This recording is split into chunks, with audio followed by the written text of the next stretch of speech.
That day, like any other ordinary day, I was sitting at my usual coffee shop near the office sipping my coffee, when a homeless boy approached me holding out his hand to ask for a few coins.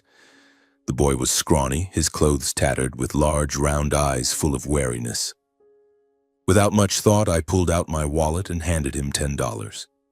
He gave a slight nod, thanked me in a soft voice, and then, as if by reflex, slipped a crumpled piece of paper into my hand. Before I could ask anything, he vanished into the bustling crowd on the street. When I unfolded the paper, I froze. The shaky scrawled words read, "Don't drink that coffee. It might be poisoned." My heart pounded as if it wanted to leap out of my chest.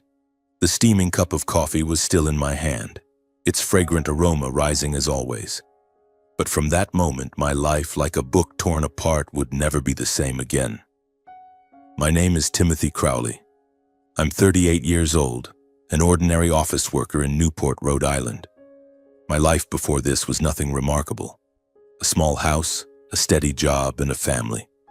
My wife, Kimberly, and our 2 children, Lily and Kevin, were my entire world. But 4 months ago, everything collapsed, like a nightmare I could never wake from. I still vividly remember that morning, a chilly autumn day. I had just left the house, kissing Kimberly and the kids goodbye as usual. Lily, my 8-year-old, clung to my leg, whining for me to buy her candy after work. Kevin, my 5-year-old, was busy playing with his favorite toy car, only looking up to flash a wide grin when I ruffled his hair. Kimberly stood at the door, her gentle smile like the morning sunlight, reminding me to bring a jacket because it might rain. "You always forget," she teased with a playful laugh. I waved, got into the car, and drove off, completely unaware that it would be the last time I saw them alive. The accident happened on the highway at noon. A truck lost control and crashed head-on into Kimberly's car as she was driving the kids to their extracurricular classes. The police said they didn't have time to react. All 3 were gone instantly. When I got the call from the hospital, I was in the office reviewing a report. The phone rang and the voice on the other end was cold, delivering the news like it was just a formality. I don't remember how I stood up, left the office, or drove to the hospital. All I recall is arriving and seeing 3 beds covered with white sheets. I collapsed. My screams echoed in that cold room, but nothing could bring them back. In the days that followed, I was like a soulless shell. I didn't eat, didn't sleep, just sat in the living room staring into the void where Lily's laughter, Kevin's babbling, and Kimberly's soft humming while cooking once filled the air. The house was now suffocatingly silent. I started taking sedatives and seeing a therapist, but nothing could ease the pain. It was like a dull knife, slicing into my heart, slow and agonizing. The funeral for Kimberly and the kids is a memory I never want to revisit, but it clings to me like a shadow. My in-laws, Vivian and Leonard Blackwood, showed up in elegant black attire, their faces cold as stone. They had never liked me. From the day Kimberly and I fell in love, they made it clear they thought I was unworthy of their daughter. I was just an ordinary office worker with no power or wealth, while Kimberly was the precious gem of the Blackwood family, a prominent, wealthy family in Newport. They wanted her to marry someone of their class, but Kimberly chose me, despite all their objections. I thought the pain of losing their daughter and grandchildren might soften them, at least in that moment. I was wrong. At the funeral, as I stood before the 3 coffins, tears streaming down my face, Vivian approached me, her voice icy. "If you had been a better husband and father, maybe they wouldn't have died." Her words were like a dagger, piercing straight through my heart. Leonard stood beside her, silent, but his contemptuous glare spoke volumes. People around us whispered. Some tried to comfort me, but Vivian's words shattered me all over again. I couldn't respond, only bowed my head in silence, letting the pain pile upon more pain. After the funeral, I cut off almost all contact with the Blackwoods. I didn't want to see them or hear any more of their insults. I returned to an empty house, trying to keep living, though each day felt like torture. Work was the only thing keeping me occupied, but even that couldn't fill the void in my heart. The house, once filled with Lily's laughter, Kevin's babbling, and Kimberly's gentle singing, was now shrouded in a terrifying silence. Every corner of the room, every object evoked memories that cut into my heart like a knife. I didn't dare open Kimberly's wardrobe, couldn't bear to look at Lily's scribbled drawings or touch the toy car Kevin used to push back and forth across the floor. It was all too painful. Every morning I clung to my routine, driving to the small coffee shop near the office, sipping a cup of coffee before work. The place wasn't anything special. A few worn wooden tables, the rich aroma of freshly roasted coffee, and a young barista who always greeted me with a friendly smile. I sat in my usual spot by the window, watching people pass by on the street, trying to find a sliver of peace amidst the storm in my heart. But peace, it turned out, was nothing more than an illusion. Strange symptoms began to emerge, like drops of water signaling an approaching storm. First came the stomach pains. At first they were fleeting, like discomfort from eating something disagreeable. I thought it was just because I hadn't been eating properly. But gradually the pain grew more intense, as if someone were twisting my stomach tightly. Once during a meeting at work, I had to excuse myself and rush to the bathroom, sweating profusely, my hands trembling. I told myself it was just stress, that my therapist had warned me about physical symptoms caused by depression. Then came the insomnia. I had already struggled to sleep since the accident, but now sleep became a luxury I couldn't afford. I lay in bed, staring at the ceiling, my mind racing with images of Kimberly and the kids. Some nights my heart pounded erratically, as if it might burst out of my chest. I took more sedatives, but they seemed to have lost their effect. Instead, I began to feel an overwhelming exhaustion, a deep-seated fatigue, as if my body's life force was being drained. My head throbbed with headaches that lasted for hours, making it impossible to focus on anything. I went to the doctor, but the results showed nothing abnormal. Psychological stress, he said, prescribing a new medication and advising me to rest. I nodded, but deep down a sense of unease began to creep in. Something wasn't right. I knew it. But I didn't dare dig deeper, didn't dare confront the possibility that something worse might be happening. I just wanted to believe it was all due to grief, that my body was reacting to what my mind couldn't bear.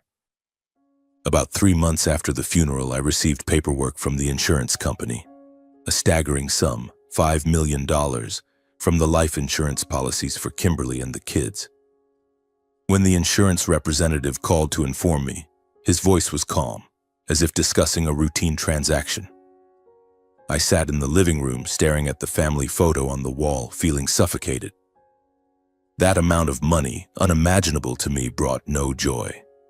It was merely a cruel reminder that the people I loved most were gone forever. I locked the documents in the safe, unwilling to think about the money. To me, it was like poison, something I didn't want to touch. I told myself I'd save it, perhaps use it for charity, as Kimberly would have wanted. She had once talked about building a small library for kids in a poor neighborhood, a place where they could read and learn. The thought brought a fleeting smile to my face, but that smile vanished when I received a call from Vivian, my mother-in-law. Vivian called one evening, her voice so sweet it sent a chill down my spine. "Timothy, how are you? I've been so worried about you," she said, as if she hadn't humiliated me at the funeral. I responded curtly, trying to keep my tone calm, but inside I felt something was off. Then she brought up the insurance money subtly, as if mentioning it in passing. "I heard you received a large insurance payout. What are you planning to do with it? You know, family should help each other. You could invest in our company. What do you think?" I was stunned, unsure how to respond. I said I hadn't thought about it, that I needed time. But her voice, though still sweet, carried a hint of urgency, as if she were holding back excitement. Leonard, my father-in-law, called a few days later, his tone deeper and more authoritative. "Timothy, you need to have a clear plan for that money. It belongs to the whole family, you know." I felt a surge of anger. The whole family? They had never considered me family. But I stayed silent, promising only to think it over. After the call, I sat down, hands trembling, trying to piece things together. Their shift from disdain to this sudden interest made me suspicious. But I still couldn't bring myself to believe they were capable of anything worse than their insults. My symptoms grew worse. The stomach pains were no longer just cramps. They felt like someone was drilling into my gut. Once I had to leave work early, driving home in agony. The fatigue made it nearly impossible to get up in the mornings. My headaches were relentless, and at times I felt dizzy, as if the world were tilting around me. I began to feel afraid, but kept convincing myself it was all psychological. I didn't want to face the possibility that something more serious was happening. But deep inside, a small voice whispered that I was overlooking something. A silent, invisible danger slowly closing in around me. Every morning I still went to the familiar coffee shop, as if it were an unbreakable habit. The strong black coffee was the only thing keeping me going, though it no longer brought the comfort it once did. The barista Amanda still greeted me with her friendly smile, but I began to notice small details I had previously overlooked. The way she glanced at me when handing over the coffee, or how some of the other staff members would whisper to each other, falling silent when I walked in. I told myself I was being paranoid, that the grief of my loss had made me suspicious of the entire world. But then that day, everything changed. I was sitting in my usual spot by the window, the steaming cup of coffee in front of me. Outside, Newport was wrapped in the crisp chill of autumn, with golden leaves drifting onto the sidewalk. I watched the flow of people passing by, trying to focus on a work report on my laptop, but my mind was blank. The constant stomach pains and headaches made it impossible to think clearly. I took a sip of coffee, the familiar bitterness sliding down my throat, but today it left a strange aftertaste, something that didn't belong in that cup. That's when the boy appeared. The bell on the door jingled, and I looked up to see a scrawny boy in tattered clothes step inside. His worn-out shoes dragged across the wooden floor, making soft, scuffing sounds. His messy hair covered half his face, but his large, round eyes were filled with wariness, like a small animal seeking shelter. He walked straight toward me, his small hands outstretched, his voice trembling. "Sir, can you spare some money for food?" His voice was so soft I had to lean forward to hear him. Something in his eyes stopped me in my tracks, not just hunger, but a deep-seated fear, as if he were carrying a secret he couldn't voice. I pulled out my wallet, handed him a $10 bill, and he whispered, "Thank you, sir." But instead of turning away, he suddenly slipped a crumpled piece of paper into my hand. His movement was so quick I barely had time to react, and before I could ask anything, he darted out of the shop, disappearing into the crowd on the street. I stared at the paper in my hand, my heart pounding. When I unfolded it, the shaky scrawled words made my blood run cold. "Don't drink that coffee. It might be poisoned." I looked up, scanning the street through the window for the boy, but he was gone. The coffee in front of me suddenly felt like a foreign, threatening object. I stared at it, the steam still rising, the familiar aroma now carrying a deadly warning. I pushed the cup away, my hands trembling, my mind racing. Was this a prank? Some homeless kid trying to get attention? But the look in his eyes, the fear in his voice made it impossible to dismiss his warning. Then I caught a glimpse of a figure standing at the corner of the street a few meters from the shop, holding a phone as if taking pictures of me. When I looked closer, he pulled up his hood and quickly turned away, vanishing into the crowd. I didn't take another sip of the coffee. I stood up, trying to stay calm, but a storm was brewing inside me. I slipped the note into my coat pocket and left the shop, my eyes scanning the street for the boy. But he had vanished, leaving no trace. I stood on the sidewalk, the bustling crowd moving around me, yet I felt more alone than ever. The boy's vague warning had awakened a fear I had tried to bury. The symptoms, stomach pains, insomnia, exhaustion, were no longer just psychological. They were signs of something far more sinister. That afternoon driving home, I couldn't stop thinking about the note. The coffee might be poisoned.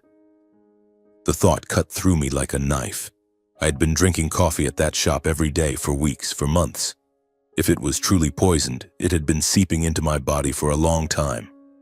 My stomach churned, whether from fear or the invisible poison itself. I couldn't tell. I pulled over to the side of the road, taking deep breaths to calm myself. But then images of Vivian and Leonard flashed in my mind. Their strange phone calls, their feigned concern, their obsession with the insurance money. Could they be involved? No, I shook my head, trying to dismiss the thought. They were Kimberly's parents. No matter how much they despised me, they couldn't be that cruel. Or could they? When I got home, I locked the door, drew the curtains, and sat on the couch, the note still clutched in my hand. I read it again, each word searing into my mind. Don't drink that coffee. It might be poisoned. I thought about my symptoms, the excruciating stomach pains, the debilitating fatigue, the relentless headaches. I had seen a doctor, but he had only chalked it up to stress.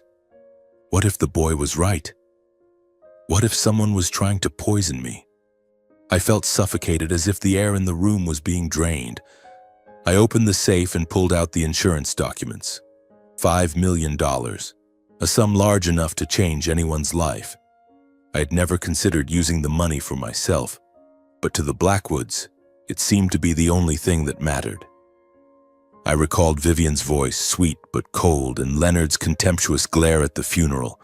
They had never seen me as family. To them, I was just a lowly obstacle, someone in their way. And now, with Kimberly and the kids gone, I was the only thing standing between them and the insurance money. The thought that they might be connected to the boy's warning sent a shiver down my spine, but I couldn't dismiss it. I decided I had to find the boy.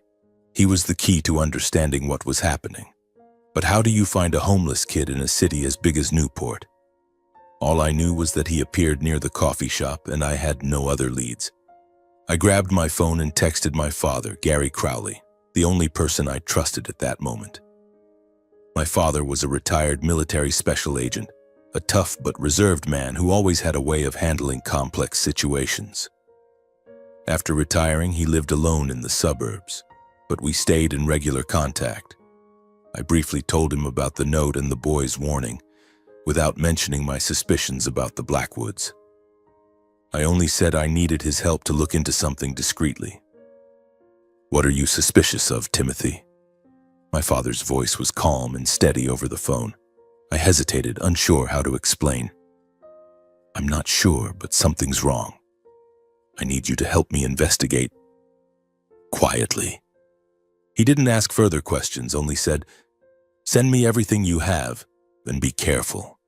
I knew he was worried, but he wasn't the type to show emotion. For him, actions spoke louder than words. That night, I couldn't sleep. I lay in bed, my mind racing with unanswered questions. The boy's note sat on the nightstand, a constant reminder that I was no longer safe. I thought of Kimberly, her smile, and wondered if she would forgive me for suspecting her parents. But then I recalled their insults at the funeral. Their sudden shift in demeanor and the growing sense that I was being hunted became undeniable. The boy's warning, "Don't drink that coffee.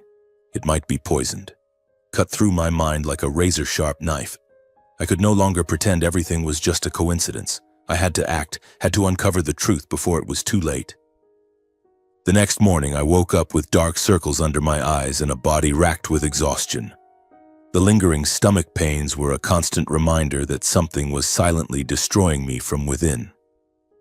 I stared at the note on the table, the boy's scrawled words screaming in my head. I couldn't sit idly by any longer. If someone was truly poisoning me, the coffee I drank every day at the familiar shop was the clearest clue. I decided to return there, not to drink, but to collect a sample of the coffee and find answers. Before leaving the house, I rummaged through my desk drawer, searching for something to hold the coffee sample without raising suspicion. I found an old ballpoint pen, the cheap kind I used for taking notes. I disassembled it, washed the empty pen casing with hot water, and carefully dried it. It was small, easy to conceal, and no one would notice if I poured a bit of coffee into it. I slipped the pen into my coat pocket along with the boy's note, like a talisman. I knew I was stepping into a dangerous game, but I had no other choice. On the way to the coffee shop, I called my father, Gary Crowley. I told him about the note, the boy's warning, and the strange symptoms plaguing my body. I tried to keep my voice steady, but he could hear the anxiety in every word. "I need you to help me check something," I said, my voice trembling slightly. "I'm going to take a sample of the coffee from the shop. Do you have a way to test it?" Discreetly. My father was silent for a moment, as if weighing his response. Then he replied, his voice low and steady. "Bring the sample to me. I know someone who can help. But Timothy, you need to be careful. If what the boy said is true, you're dealing with someone who will stop at nothing." I nodded, though he couldn't see me, and felt a small comfort knowing my father had my back. When I walked into the coffee shop, I tried to act normal as I did every day. Amanda, the barista, flashed her usual smile when she saw me. "Same as always, Timothy?" she asked, already starting to prepare my strong black coffee. I nodded, forcing a smile, but inside I felt like I was walking on a tightrope. I watched her closely, every move as she ground the coffee, poured hot water, and placed the cup in front of me. Everything seemed normal, but the boy's warning made it impossible to trust anyone. I sat down in my usual corner by the window, the steaming coffee in front of me. I glanced around, making sure no one was watching, then pulled the pen from my pocket. Carefully, I poured a small amount of coffee from the cup into the pen casing, just enough for testing. I screwed the cap back on, slipped it into my pocket, and stood to leave, leaving the coffee nearly untouched. Amanda gave me a slightly surprised look, but I waved, saying I had an urgent matter to attend to. Driving to my father's house, my heart pounded. The pen in my pocket felt heavy, carrying both my hope and my fear. I didn't know what I was expecting.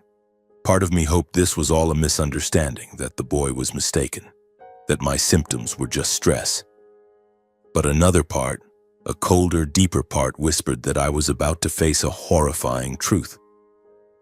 My father greeted me at the door, his sharp eyes scanning my face.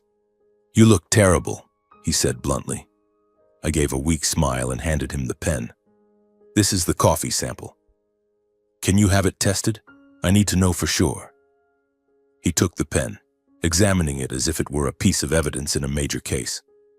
"I'll get in touch with an old friend at a lab. They work discreetly, no traces, but Timothy, if there's something in this, you need to prepare yourself." I nodded, but inside I wasn't sure I was ready for anything. For the 3 days it took to get the results, I barely left the house. I stopped drinking coffee, sticking to water and food. I prepared myself. The stomach pains still came, but they seemed less intense, as if my body was trying to purge something. I didn't dare call my father to ask about the results, afraid I wouldn't be able to handle the truth. But every night I lay in bed staring at the boy's note, thinking of Kimberly, Lily, and Kevin. I wondered if the insurance money, $5 million, was the root of all this. And if so, who was behind it? Vivian and Leonard Blackwood, Kimberly's parents, were the only names that came to mind. But I still didn't want to believe they could be that cruel. On the afternoon of the 3rd day, my father called me to his house. When I walked in, he was sitting at the dining table, a piece of paper in front of him. His face was grim, but his eyes burned with a rare anger. "Sit down, Timothy," he said, his voice so low it sent a chill through me. I sat, feeling the air in the room grow heavier. "Here are the test results," he said, sliding the paper toward me. "Your coffee contains thallium, a colorless, odorless, tasteless poison. The dose is small, but enough to weaken you over time, and if continued, it would lead to death." My blood felt like it froze. The word thallium echoed in my head like a death knell. I looked at my father, searching for a glimmer of hope that this was a mistake, but his eyes told me there was no room for doubt. "Someone is trying to kill you, Timothy," he said, his voice almost a whisper. "They didn't want you to die right away.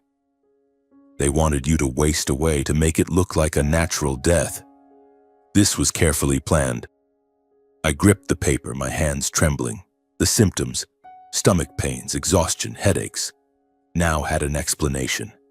Someone somewhere had been slipping thallium into my coffee day after day.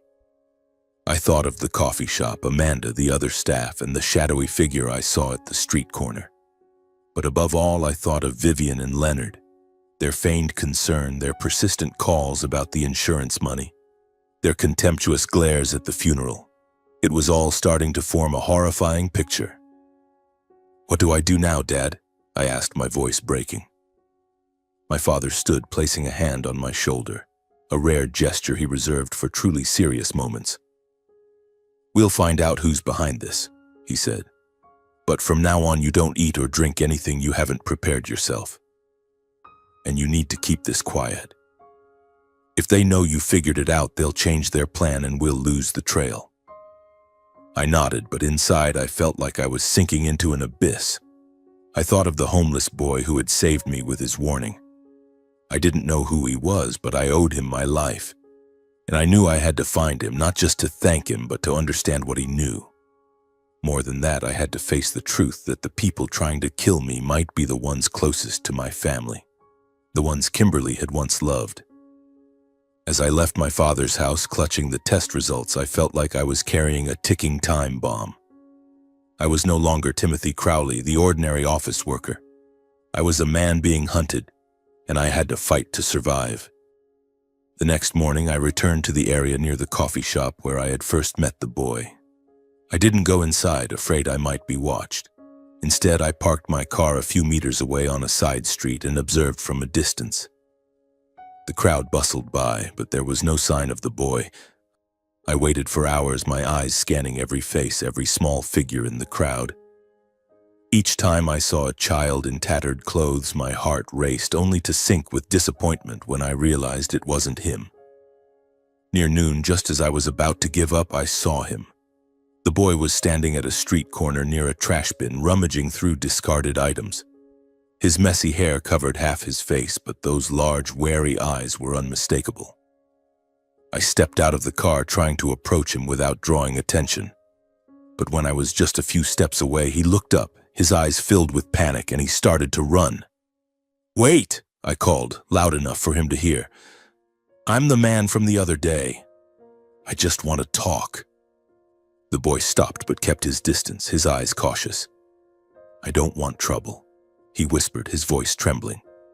I raised my hands, signaling I meant no harm. "I know, and I'm grateful for the note. You saved me.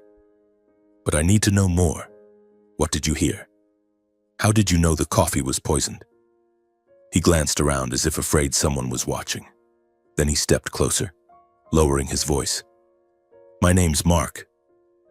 I hang around the coffee shop a lot, begging for food. One day I was sitting near the back door in the alley. I overheard a man talking to one of the workers inside. They were talking about putting something in the coffee of a man who comes every day. They described him. He sounded like you. I don't know who they were, but I got scared. I thought you should know." My blood ran cold. "Sounded like me, how?" I asked, my voice faltering. Mark hesitated, then said, "They said it was a man around 40, brown hair, wearing a suit, always sitting by the window. I saw you and thought it matched, so I wrote the note." I clenched my fists, trying to suppress the anger surging inside me. Someone had targeted me, knew my habits, knew where I sat, what I drank. This wasn't random. It was a meticulously calculated plan. I thanked Mark, giving him some money and a sandwich I'd bought on the way. "I'll find you again, okay? If you hear anything else, let me know." Mark nodded, his eyes still wary but showing a hint of trust. Before he turned to leave, I asked, "Where do you live, Mark?" He shook his head, saying softly, "I don't have a home. But I'm okay." His words twisted my heart. I thought of Lily and Kevin, how they were always surrounded by love. Mark, a homeless kid, had risked himself to save me. I promised myself that if I got through this, I'd do something for him. As Mark walked away, I stood there amidst the bustling crowd, feeling like the world was closing in around me. I knew I had to act quickly but carefully. I called my father and told him what Mark had said. "I need your help," I said. "We have to watch the coffee shop. Find out who the worker Mark mentioned is." My father agreed immediately. "Take me to the shop. We'll observe from a distance. If someone in there is involved, we'll find them." The next day, my father and I parked across the street from the coffee shop in a rented car to avoid being recognized. My father brought a small pair of binoculars, a relic from his days as a special agent. "Point out the people who are usually in the shop," he said, his voice calm but sharp. I pointed out Amanda, the barista, and a few others I often saw. But then I noticed a young guy with messy hair who often stood at the secondary counter. "Him," I said. "He's always there but doesn't interact much. I don't know his name." My father observed the guy through the binoculars, jotting something in a small notebook. "He looks nervous," he said. "Notice how he glances at the door every time a customer walks in. Something's off." We kept watching, and by the end of the day, we saw something unusual. A man in a black coat, a baseball cap pulled low over his face, entered the alley behind the shop. The messy-haired worker appeared, took an envelope from the man, and quickly returned inside. My father snapped a few photos from a distance, but the dim light made it hard to see the man's face clearly. "We've got a lead," my father said, "but it's not enough. We need to get that worker to talk." I nodded, but a chill ran through me. This was no longer just suspicion. Someone was paying to poison me, and that worker was part of the plan. My father and I circled to the back door of the shop. When the messy-haired worker, whose name tag read Jake, stepped into the alley to take out the trash, my father approached him, his voice low and commanding. "Jake, we need to talk," he said, his piercing gaze making the guy flinch. "I know what you're doing with the coffee, and I know who's paying you." Jake's face went pale and he tried to deny it. I don't know what you're talking about." But my father didn't let him off. He stepped closer, his voice low but menacing. "You have two choices. One, tell me who's paying you. Two, I hand you over to the police and they'll get everything out of you. Choose." Jake trembled, his eyes darting around as if looking for an escape. But my father blocked his path and I stood behind, my heart pounding. Finally, Jake broke. "I don't know his name," he whispered. "A man, about 50, paid me $2,000 each time to put something in a guy's coffee. He said it was just something to make him tired, not dangerous. I swear I didn't know it was poison." My blood boiled. My father signaled for Jake to stay quiet. "Keep working like nothing's happened." "Got it?" he said. "If you tip anyone off, you'll regret it." Jake nodded frantically, clearly terrified. As we left the alley, my father pulled me aside. "We've got this worker, but he's just a pawn. The mastermind is the man handing over the envelope. And Timothy, I suspect the Blackwoods are involved. Their behavior, the insurance money, it all adds up." I nodded, but deep down I still didn't want to believe it. Vivian and Leonard, Kimberly's parents, were the only ones with a clear motive. But then my father said something that sent a shiver down my spine. A few days ago, I did some preliminary digging on the Blackwoods through some old contacts. They're under investigation for ties to a shady organization that helps people seize assets through sophisticated poisonings and assassinations. They take a cut of the profits after each job. Timothy, you might be their next target. I stood there in the cold alley, feeling like the world was collapsing around me. The Blackwoods, the people I once called family, might be behind the plan to kill me. And now I had to find a way to expose them before they devised another scheme to take my life and claim the insurance money. Driving home, I tried to piece together the fragments in my mind. Everything was becoming terrifyingly clear. Vivian and Leonard's contempt from the moment I fell in love with Kimberly, their insults at the funeral, and their sudden shift in demeanor when they learned about the $5 million insurance payout. They didn't care about the death of their daughter or grandchildren. They were fixated on the money. And now, with thallium in my coffee and Jake, the barista's confession, I could no longer pretend they were innocent. But to expose them, I needed evidence, something that would not only reveal their true faces, but also bring them to justice. The next day, I called my father. "I need stronger evidence. I can't just point fingers and accuse them. If they're really part of an organization like you said, they won't leave easy openings. My father was silent for a moment, as if weighing his thoughts. Then he spoke, his voice resolute. You're right. The test results and the barista's vague confession aren't enough to pin them down. You need ironclad proof. I have an idea to make your in-laws expose themselves. They think you're weakening, that the poison is taking you down. Use that. Pretend you're gravely ill, as if their plan is succeeding. They'll let their guard down, and that's when we'll catch them. My father's idea was like a light in the darkness. If Vivian and Leonard believed I was dying, they would reveal their true nature. I thought of Kimberly, how she always believed in her parents' goodness despite their poor treatment of me. I wondered if she would forgive me for suspecting them, but then I recalled Vivian's contemptuous glare at the funeral and her falsely sweet voice in recent calls. No, I couldn't let emotions override reason. I had to do this for myself, for Lily and Kevin, and for Kimberly. I'll fake being sick, I told my father. I'll make them think I'm dying. But I need your help to prepare. If they come to the house, I want to record everything they say, every move they make. My father nodded over the phone. I know how to do it. You'll need hidden cameras and a recorder. I'll bring the equipment. But Timothy, you have to play the part well. If they suspect anything, it'll all fall apart. The next day, my father arrived at my house with a small black bag. Inside were 2 tiny cameras no larger than a coin, and a recorder capable of picking up sound from a distance. He showed me how to set them up, one camera hidden in a crevice of the bookshelf facing the sofa where I usually received guests, the other in a table lamp in the corner aimed at the front door. The recorder was tucked under the table where it could capture every sound in the room without being detected. My father tested each device, ensuring they worked perfectly.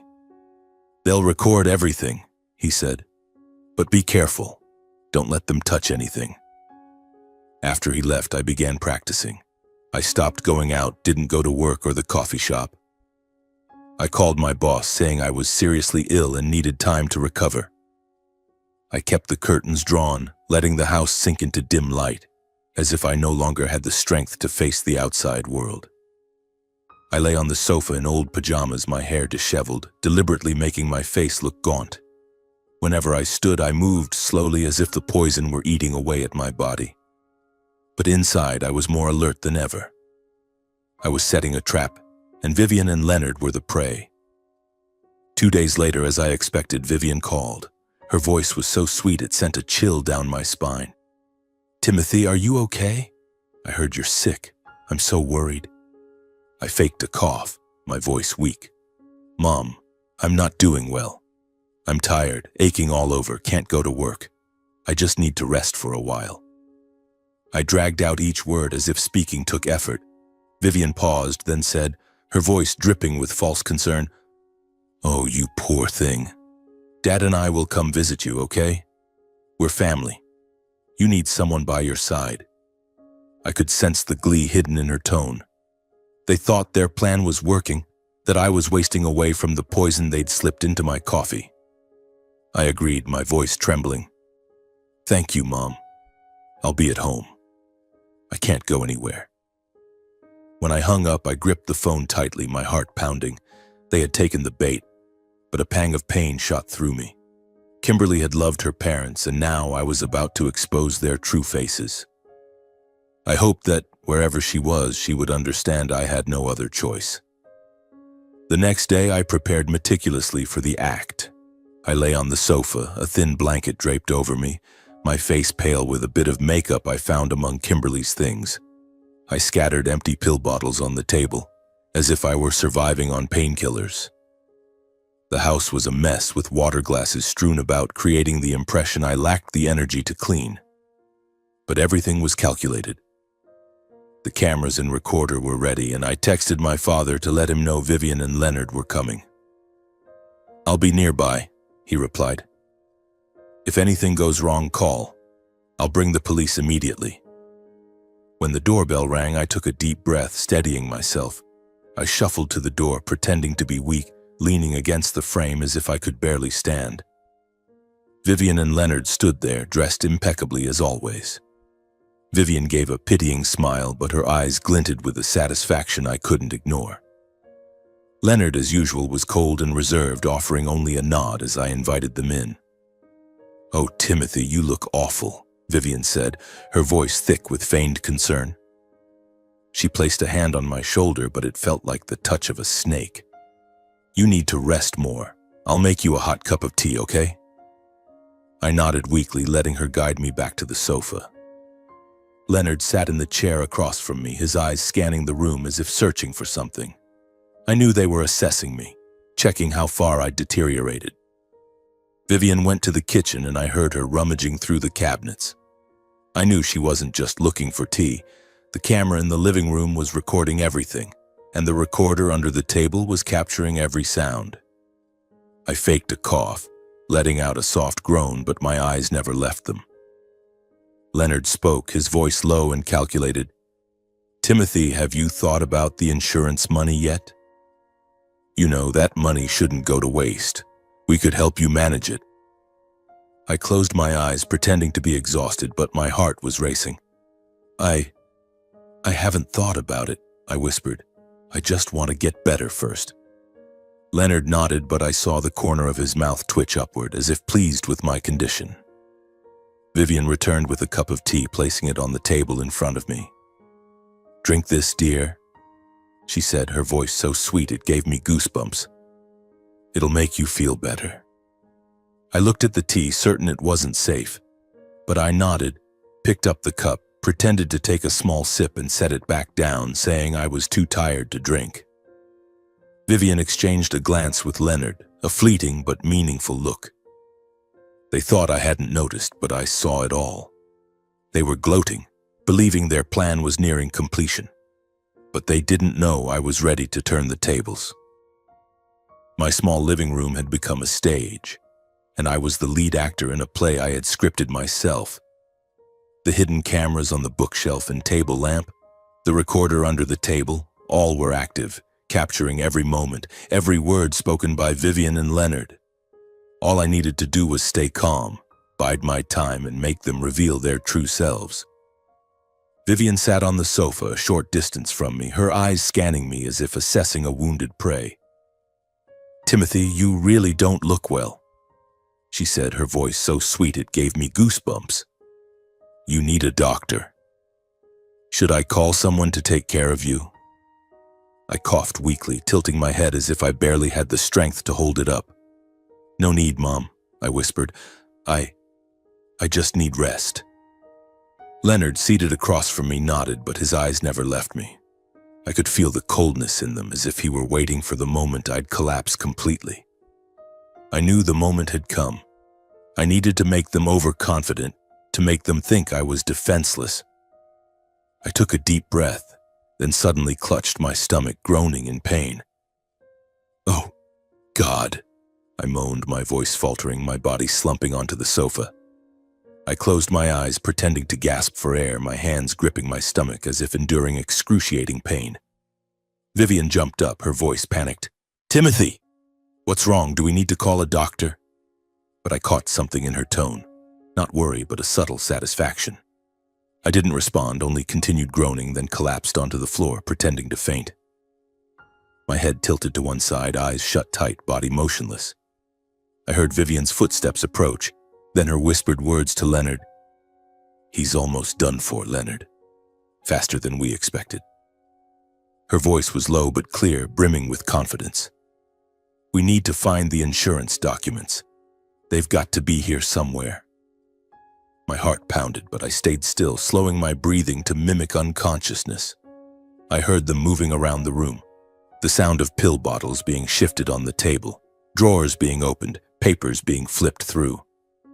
Vivian and Leonard were no longer bothering to hide their urgency. "Where does he keep it?" Leonard muttered, his voice tinged with frustration. "I told you, Vivian, we should have acted faster. If he dies before signing the authorization, it'll take forever to claim that money legally." Vivian replied, her voice cold. "Don't worry, he's not dead yet. But he's had enough to ensure he won't last the week. Just find the documents, and when he wakes up, we'll make him sign. Everything's still on track." I lay there motionless, but inside, a fire of rage burned. They were talking about my death as if it were a business deal, a calculated plan. They didn't just want to kill me. They wanted to seize the insurance money meant for Kimberly, Lily, and Kevin, the family they once claimed to love. I wanted to leap up and scream in their faces, but I knew I had to be patient. Everything was being recorded, and this was the evidence I needed. Vivian continued rummaging, her footsteps echoing on the wooden floor. "He's weakening so fast," she said, her voice laced with glee. "I told you this plan was perfect. No one suspects a death from exhaustion." Leonard let out a cold chuckle, a sound that sent shivers down my spine. Thallium was the right choice. No trace, no suspicion. Once he's gone, we'll have the 5 million. I knew the time had come. While they were distracted searching, I quietly slipped my phone from my pocket and sent a short text to my father. "Come now." I slid the phone back, continuing to feign unconsciousness, my heart pounding like it might burst. I heard Vivian open the safe in the bedroom, where I deliberately left a copy of the insurance documents. "Found it!" she exclaimed, her voice brimming with excitement. "Leonard, it's here. He was foolish enough to leave it so easy to find." They returned to the living room and I heard the rustle of papers being opened. "We need him to sign the authorization before he dies," Leonard said. "Otherwise, it'll take time to claim the money from the insurance company." Vivian scoffed. "Don't worry. If he doesn't sign, we'll find a way. The organization has people who can forge signatures, but it's better if he does it himself." I lay there, struggling to stay calm. The cameras and recorder had captured everything, from their confessions to their plans to keep poisoning me. All I needed now was for my father and the police to arrive in time to turn the tables. Moments later, I heard the wail of police sirens in the distance, growing louder and sharper, piercing the quiet neighborhood air. Vivian froze, her voice tense. "Why are the police here? Who called them?" Then the door burst open. Leonard exclaimed, shocked. "Gary! What are you doing here?" My father stepped in calmly. Before Vivian could react, I heard heavy footsteps and the sound of police rushing into the house. I opened my eyes, sat up from the floor, my body no longer pretending to be frail. I stepped forward, facing Vivian and Leonard, my gaze icy. Vivian was stunned, trembling. Leonard stood frozen, his face pale as if he couldn't believe his eyes. "Timothy, you weren't unconscious?" Vivian stammered, her voice faltering. I smiled, but it was a smile filled with fury. "I was never unconscious, Vivian. I knew everything. About the thallium, about your plan, and about the organization behind you." I walked to the bookshelf, retrieved the hidden camera, then pulled the recorder from under the table. "Everything you said, every move you made has been recorded," I said, my voice calm but sharp. I played the recorder and Vivian's voice filled the room. "Thallium will do its job. He's had enough to ensure he won't last the week." Leonard tried to back away, but the police blocked his path. Vivian panicked. "You dared to set us up?" "Who do you think you are?" "I'm Kimberly's husband," I replied, my voice trembling with emotion. "I'm Lily and Kevin's father. And I won't let you steal the last thing they left me." I pointed to the tea on the table. "That tea, I'm sure it has thallium. Officers, please have it tested." One of the officers nodded, carefully placing the tea in an evidence bag. Vivian and Leonard were escorted to the police car, their eyes filled with panic and rage. "You'll regret this, Timothy," Leonard roared, but I just looked at him, unshaken. "The only ones who will regret anything are you," I said. "For betraying Kimberly, betraying the kids, and betraying my trust." The police led them away and I stood there watching, feeling as if a weight had been lifted. My father placed a hand on my shoulder, his eyes filled with pride but tinged with worry. "You did well, Timothy," he said. "But this isn't over. Their organization is still out there." I nodded, knowing the fight was just beginning. But for now I had reclaimed justice for Kimberly, Lily, and Kevin. And I swore I wouldn't stop until everyone behind this paid the price. The sound of police sirens still echoed faintly in the neighborhood as Vivian and Leonard were taken away, their eyes burning with panic and fury. I stood in the house that was once my family's haven, feeling as if I had just emerged from a nightmare. But I knew the journey for justice was still far from over. The weeks that followed were a whirlwind of investigations and preparations. The police tested the cup of tea Vivian had prepared, and the results were unsurprising. Thallium, in a dose lethal enough to kill a healthy person within days. Combined with the audio recordings and footage from the hidden cameras, the evidence against Vivian and Leonard was undeniable. They were detained immediately, awaiting their trial. But what unsettled me most was the organization behind them. A shadowy network specializing in sophisticated poisonings and asset seizures. My father, with his experience as a former special agent, reached out to old contacts in federal investigations, providing information about this organization. I knew dismantling it wouldn't be easy, but we had a starting point. The trial took place on a cold morning in Newport. I stepped into the courtroom, my heart pounding. Not from fear, but from the realization that I could finally confront those who had betrayed Kimberly and the kids. Vivian and Leonard sat in the defendant's dock, stripped of their usual arrogance. Vivian, with her meticulously styled silver hair, now looked haggard, her eyes avoiding mine. Leonard, always cold and calculating, kept his head bowed as if trying to hide his shame. But I felt no pity. They had chosen this path, and now they would pay the price. The prosecutor presented the evidence with clarity and precision. The audio recording was played in the courtroom, Vivian's voice ringing out cold and ruthless. Thallium will do its job. He's had enough to ensure he won't last the week. Leonard's whispered plans to seize the insurance money silenced the room. The videos from the hidden cameras, capturing them rummaging through my house for the insurance documents, left the jury stunned. I sat in the front row, my hands clenched, struggling to contain my anger as I recalled their words about Kimberly and the kids, as if they were mere pawns in their scheme. Vivian and Leonard's lawyer tried to argue that they acted under pressure from the organization, that they didn't directly poison me. But the prosecutor countered, pointing out that they had orchestrated the plan, hired someone to carry it out, and stood to profit from the insurance money. The test results from the tea were the final blow, irrefutable proof of their intent to kill. After 3 days of deliberation, the jury delivered their verdict. Vivian and Leonard were sentenced to life in prison for conspiracy to commit murder and association with a criminal organization. But what brought me relief was the information the police extracted from Vivian. Under pressure, she revealed details about the organization, a shadowy network that provided poisons and facilitated assassinations to seize assets. Based on her testimony, federal investigators launched a large-scale operation. Though the organization wasn't entirely dismantled, several key members were arrested, significantly weakening their network. My father, with a rare smile, said to me, "We've dealt them a heavy blow, Timothy. But stay vigilant. People like that don't give up easily." I nodded, knowing he was right. After the trial, I returned to my house, but it was no longer a place filled with pain. I cleaned every corner, arranging photos of Kimberly, Lily, and Kevin on the shelf. I was no longer afraid to look at them. Kimberly's smile, Lily's mischievous eyes, and Kevin's warm hugs were now a source of strength, not just pain.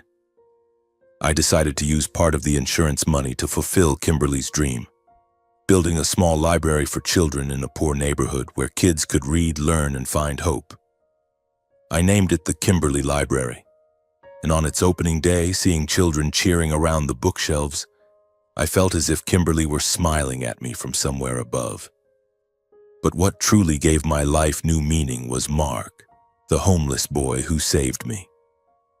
After the trial, I returned to the area near the coffee shop to find him. I spotted him huddled in an alley, his large, wary eyes now holding a glimmer of hope when he saw me. "Mr. Timothy?" he asked, his voice surprised.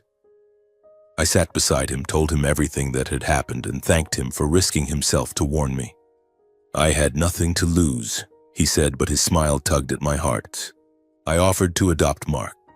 At first, he refused, saying he didn't want to burden anyone. But I was patient, bringing him to my home, giving him a room, and slowly he began to open up. I completed the legal process to become his guardian, and for the first time in months, I felt I had a family again. Mark didn't replace Lily or Kevin, but he brought a new light, a reason for me to keep living. I returned to work, but now with a clearer purpose. I was no longer just an office worker going through the motions. I got involved in charity work, helping homeless children like Mark, and worked with my father to provide information to the police about the criminal organization. My life was no longer empty. It still bore the scars of pain, but I had learned to live with them and turn them into motivation. Looking back, I realized that life can be cruel, but it also teaches us how to rise from the ashes. I lost Kimberly, Lily, and Kevin, the people I loved most, in an accident I couldn't prevent. I was betrayed by those I once called family and nearly lost my life to their greed.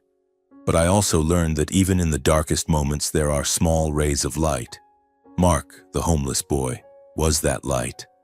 My father, with his resilience and wisdom, was my guide, and I, with my unwavering determination, found meaning in life again. The greatest lesson I learned is this: never stop believing in yourself, even when the world turns its back on you. When faced with danger, trust your instincts. If I had ignored Mark's warning, if I hadn't trusted my gut, I might not be here to tell this story. And my advice to anyone reading these words: cherish those you love, for they can be taken from you at any moment. Be wary of those around you, for not everyone has good intentions. And most importantly, fight for the truth, no matter how painful it is. I don't know what the future holds. The criminal organization is still out there, and one day they might come for me.